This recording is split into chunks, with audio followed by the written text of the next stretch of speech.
Hello everyone, welcome back to day 29, जिसके अंदर आज हम बात करेंगे रिफ्लेक्शंस की और रेट्रोस्पेक्टिव की। तो रेट्रोस्पेक्टिव क्या है या रिफ्लेक्शन क्या है,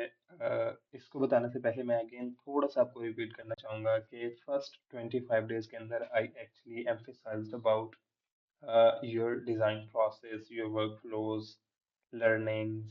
and how you can build like actual user-centric या human-centric products. Then day 26, 7 और 18 के अंदर हमने ये बात की कि being as a personal life designer, being as a designer, how you can emphasize or how you can actually build your personal life. And आज की जो हम बात करेंगे वो हम ये इस तरह से करेंगे कि हम थोड़ा सा रिफ्लेक्ट करेंगे कि हमने जो वर्क सीखा है, जो चीज़ें सीखी हैं, उनको हम क्लियरली इनसाइट्स के अंदर किस तरह से जो है वो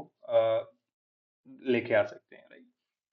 तो कीप इन माइंड कि रिफ्लेक्शन जो होती है it actually helps you to transform your experiences into wisdom actually, right?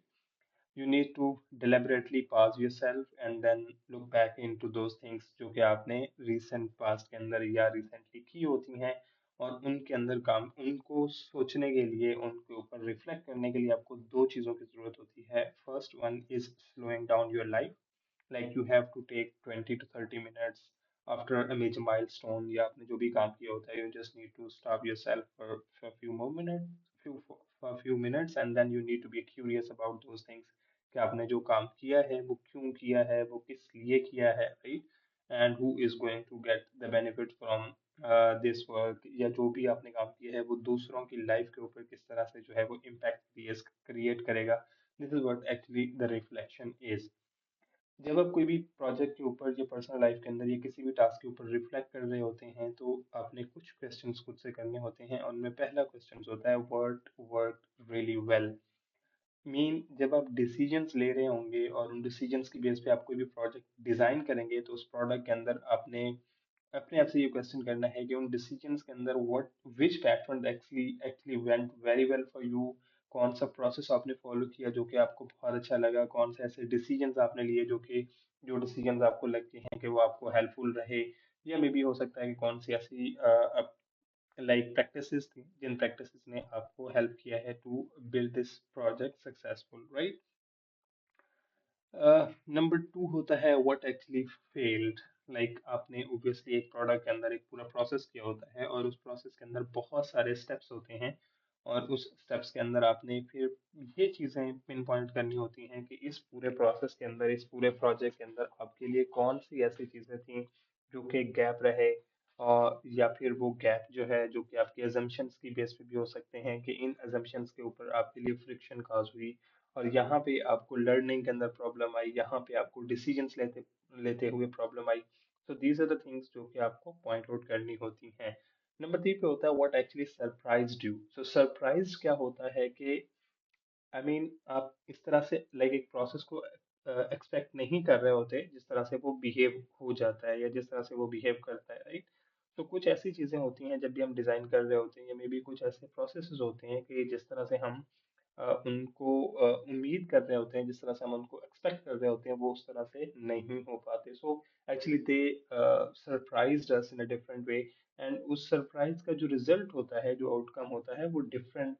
हो सकता है बिकॉज हम उसको एक्सपेक्ट नहीं कर रहे होते. तो बाज़ दफ़ा ये होता है कि वो हमारी डिज़ाइन की या हमारी प्रोडक्ट के नेचर के लिहाज से हमारे लिए पॉजिटिव होता है, और बाज़ दफ़ा जो है वो नेगेटिव आ जाता है. So you need to mirror those things कि क्या चीज़ आपको सरप्राइज कर रही है. एंड देन अगला जो क्वेश्चन है जो कि आपने अपने आप से करना होता है, that is what would I do differently. Like आपको पहले तीनों क्वेश्चन से आपको एक क्लियर इंसाइट्स मिल जाएगी कि आप क्या अपने प्रोसेस के अंदर पॉजिटिव हैं, कि आपके प्रोसेस के अंदर जो स्टेप्स हैं वो आपको हेल्प किस तरह से करें, लाइक इन अ पॉजिटिव वे,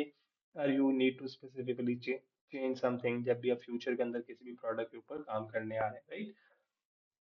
तो लाइक जब भी आप रिफ्लेक्ट कर रहे होंगे, उस रिफ्लेक्शन के दौरान it's a intentional way to actually learn those artcraft और आर्टिफैक्ट्स, एंड देन उन आर्टिफैक्ट्स को आपको क्लियर पैटर्न्स के अंदर कन्वर्ट करना है, एंड देन उन पैटर्न्स से आपके अंदर क्यूरियोसिटी जो है वो बिल्ड होगी.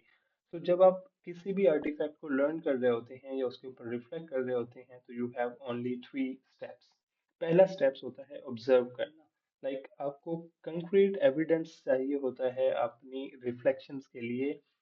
जो भी आपने रिसेंट पास्ट के अंदर काम किया होता है, चाहे वो यूजर फीडबैक आपने फीडबैक के ऊपर काम किया हो, चाहे आपने प्रोडक्ट के मैट्रिक्स एनालिटिक्स को देखा हो, चाहे आपने कुछ डिजाइन डिसीजंस किए हो, तो you need a concrete evidence. It actually mean कि आपको अपने किए गए वर्क को डिफेंड करना आना चाहिए बेस्ड ऑन कि हर एज केस से, हर लूप होल से, हर फ्लो के लिहाज से, हर तरह से आपका प्रोडक्ट जो है वो, या आपका डिसीजन जो है वो स्ट्रॉन्ग एविडेंस की बेस पे होना चाहिए, राइट?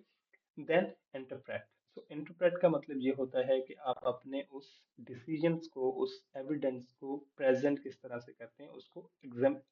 एग्जाम्पल के साथ, या ऑब्वियसली उसको किसी टेस्ट केस के साथ एक्सप्लेन किस तरह से करते हैं, राइट? तो जब आप एक्सप्लेन कर रहे होंगे, मे बी हो सकता है कि जो आपका स्टेक होल्डर हो, जो आपका क्लाइंट हो, या जो भी आपके उस रिव्यू को देख रहा है, he can ask different questions. तो उस लिहाज से आपको अपने एजम्पशंस जो है वो भी क्लियर होने चाहिए, बिकॉज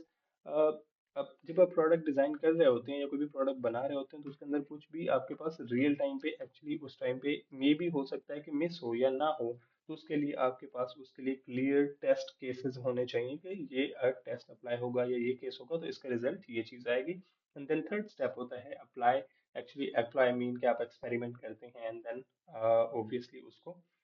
देखते हैं कि उसका रिजल्ट क्या आ।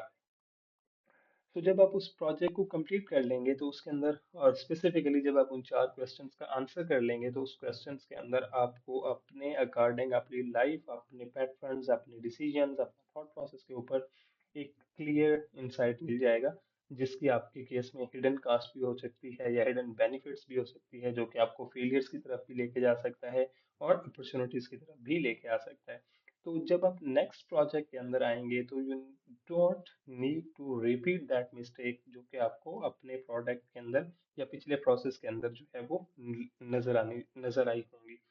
तो वहां से आपने क्या करना है, जब भी आप नेक्स्ट स्प्रिंट या नेक्स्ट प्रोजेक्ट जो है वो आपने तैयार करना है या शुरू करना है, तो उसके अंदर आपने क्या करना है कि आपने क्लियर 3 टेकअवेज लेने हैं पिछले प्रोसेस से, जहाँ पे आपको पॉजिटिव रिजल्ट आए हैं। तो उन पॉजिटिव रिजल्ट से जब भी आप 3 डिफरेंट टेकअवेज लेके अगले प्रोजेक्ट के ऊपर आएंगे, तो उसके ऊपर आप एक्सपेरिमेंट करेंगे based on one positive takeaway. Like एक के ऊपर करेंगे तो उससे आपको आइडिया होगा कि आपकी लाइफ के अंदर, आपके प्रोसेस के अंदर, आपके फ्लोज के अंदर कितनी बेहतरी आ रही है, right? So for personal exercise you need to gather evidence कि आप कोई भी अपने पिछले प्रोजेक्ट के जितने भी आपके आर्टिफैक्ट्स थे, उनमें से किसी भी एक एविडेंस को आपने कलेक्ट करना है। आपने खुद से वही 4 क्वेश्चंस करने हैं, एंड देन आपने commit to one change. Mean आपने उस 4 क्वेश्चंस के बेस पे आपने उस एक एविडेंस को इम्प्लीमेंट करना है नेक्स्ट प्रोजेक्ट के ऊपर, and then you need to create the testable actions for yourself. But keep in mind कि जब भी आप कोई प्रोसेस रिपीट कर रहे होंगे या रिफ्लेक्शन कर रहे होते हैं या रेट्रोस्पेक्टिव केस के अंदर आप होते हैं, तो you actually need to document everything, और उस डॉक्यूमेंट को आपको अकाउंटेबिलिटी के अंदर लेके जाना होता है। और वो अकाउंटेबिलिटी आपकी अपनी टीम हो सकती है, या फिर कोई भी आपकी टीम फेलोज, या आपका दोस्त हो सकता है, आपका मेंटोर्स हो सकता है, जिनके साथ एक्चुअली आप वो शेयर करते हैं, right? So you just need to reflect with your projects, and improvements जो है वो slowly आपके साथ obviously build होना शुरू हो जाएंगी। You need to start very small, छोटे छोटे प्रोजेक्ट्स के ऊपर, छोटे छोटे एक्सपीरियंस, छोटे छोटे आपके जो डिसीजंस हैं उनके ऊपर आप रिफ्लेक्ट करना शुरू करें। And then you need to share widely always। Share widely का मतलब एक्चुअली यहाँ पे ये है कि जो मैंने आपको पिछले वीडियो के अंदर प्रोडक्ट इकोसिस्टम समझाया है, वहां पे जाके आपने अपने इंसाइट्स को शेयर करना है। एंड देन वहां से आपको जो रिजल्ट नजर आएंगे, जो डिसीजंस नजर आएंगे, उन डिसीजंस की बेस पे अपने आप को इटरेट करना है। And then you are going to build yourself as a brand, as a person who actually have the authority on different persons as well, right? So I'll see you in the last day tomorrow, the 30th video, and I'm hopeful कि आपने इस series से बहुत कुछ learn किया होगा। If you did, please do mention in the comment and share with one of your fellows, and I'll see you tomorrow. Take care and bye.